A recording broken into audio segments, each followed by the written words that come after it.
black woman, before going to bed entirely for birth control and reproductive services, do we entirely understand its intentions in relation to our own procreation of black people? Hey,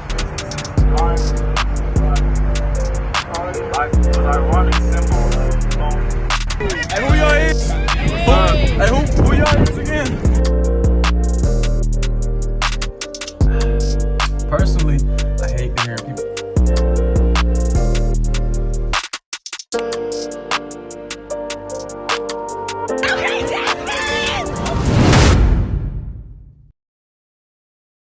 Peace, family. My name is DesoX. I greet you in the greeting words of peace.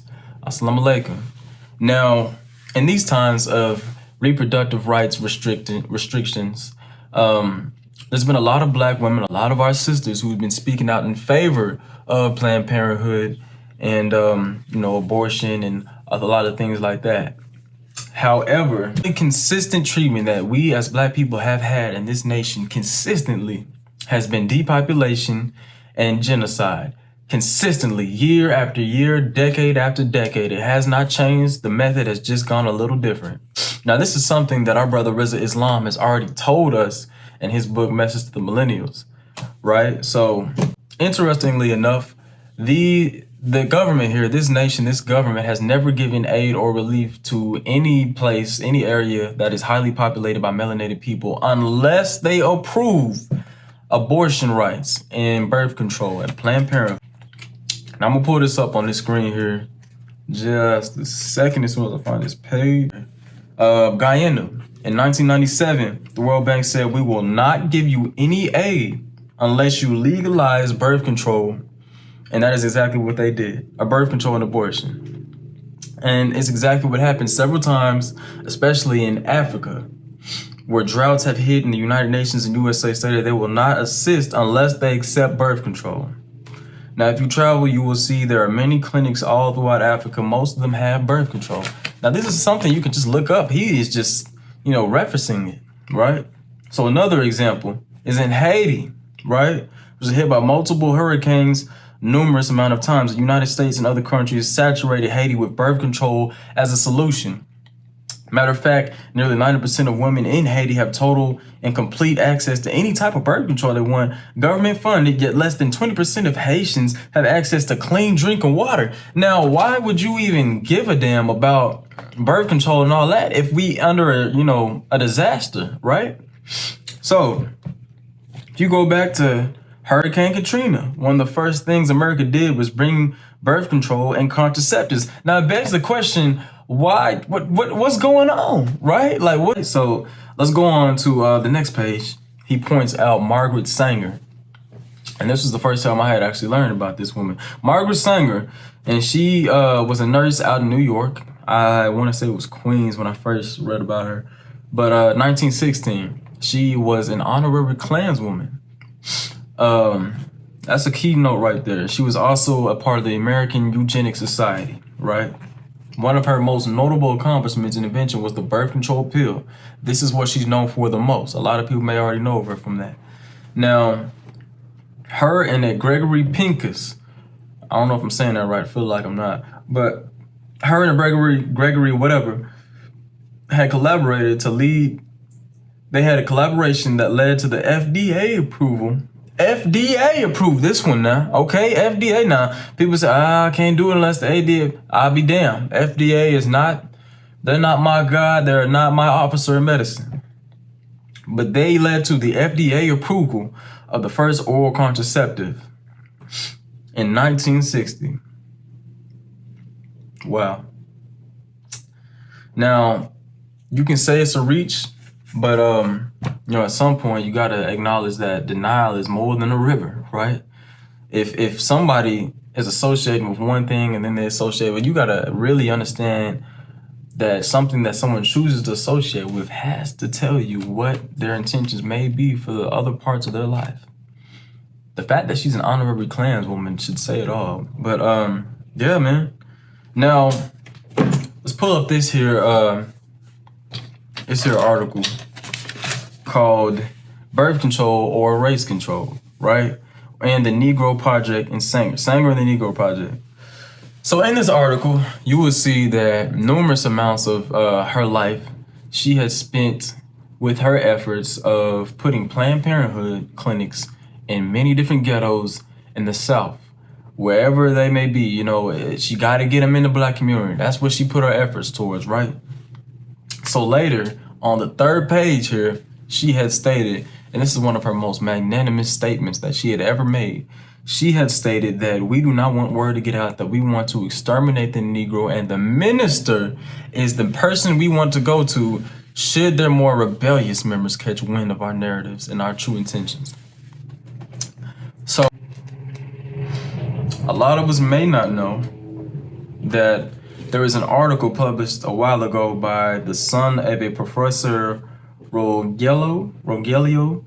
He was a demographer at Texas University, and he wrote an article called Vanishing White America, where they determined that in over 50% of the states within the United States, there are more white deaths than births, and that the Caucasian population is vanishing. Now, this ain't a black man. This is, it's a pale-skinned person, right?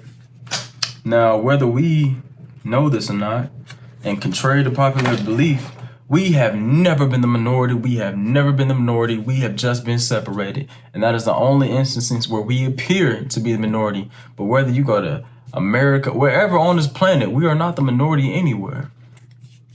We've always been the majority.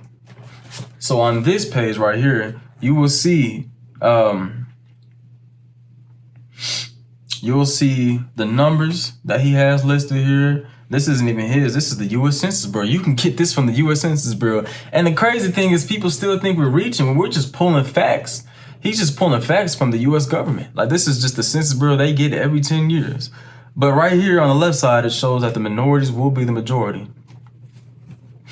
And so in that later paragraph, it is also mentioned that a Ben Wattenberg, a Jewish man, wrote a book, The Birth Dearth. And the main problem, he had said in The Birth Dearth, the main problem confronting the U.S. today is that there aren't enough white babies being born in this country, right? Now, at that point, with all his knowledge, he had founded this research, and it wasn't a narrative, it wasn't some breach, it was just some findings from another man. And he went on to venture to find the solution to those problems. He came up with 3 solutions. 2 of those are just parables. But out of the 3, he had noted that there are 3 things we can do to end this. Number 1, we can pay women to have more children as they had been doing in the Western European nations for years.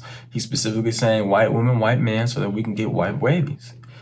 Unfortunately, we would have to pay you all women of color to have babies, because at this point, then it looks like, all right, I see exactly what you're doing. Why just white women? That's pretty damn weird, right?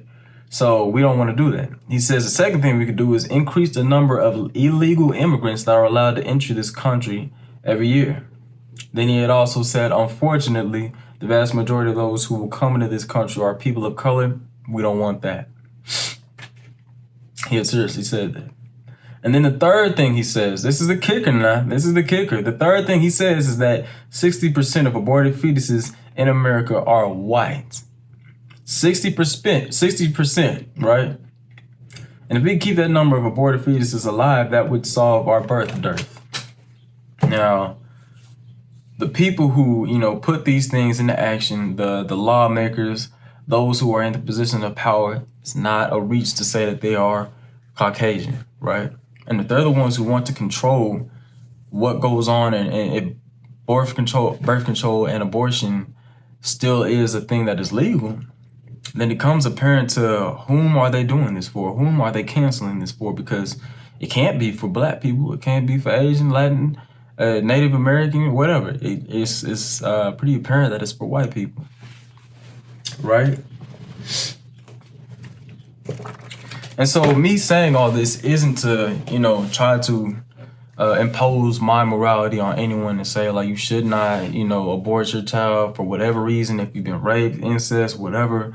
If you're not financially, hey, I'm a man, and I understand as a man, I have no right to pass judgment and, put myself in your shoes, because I can't be in your shoes. God didn't make me that way. even if I'm involved with the child. Now, I do have a right to the child's birth as a person who is involved in making the child, but I can't die during giving birth to that child. I understand that. And I gave up my right to say a lot of different things as far as if the child, whatever so have you when I lay down. I understand that. However, you can still practice safe sex and, of course, do things to your own discernment, like, plan it right now. If you doing during months of more fertile, then, yeah, you playing a little reckless. But I've already given y'all the game here on my YouTube. You can see, is papaya is, a natural contraceptive. Wild yam root, I'm gonna do something on that one as well. There's a few other things. Ginger is another one. So, we can do this a lot more logically thinking, but it's safe to say that this is not a reach at this point, that we gotta look a little bit more inward as far as this whole birth control and abortion thing, because we're not playing a game here. We at war. But that's all I got for y'all today. I hope you may have found some insight in this. If not, may peace be upon you. Assalamu alaikum, fam.